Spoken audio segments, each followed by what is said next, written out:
संत ज्ञानी विश्व में जानल गइले। सुना ना बाबू वीर कुंवर सिंह इहे माटी में जन्म लिहले। गौतम बुद्ध संत ज्ञानी विश्व में जानल गइले।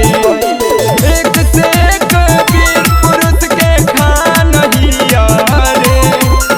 एक से एक वीर पुरुष के खान हिया रे। दिल्ली दिल हवे भारत के बिहार जान हिया रे। दिल्ली दिल हवे भारत के बिहार जान हिया रे।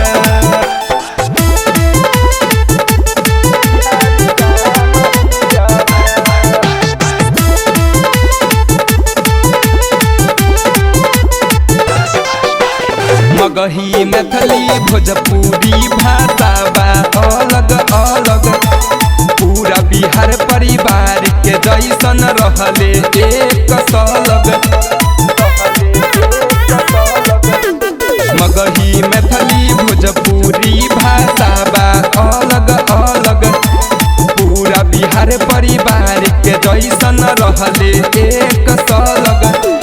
माथे मुरेठा सिंधु के पहचान हिया रे।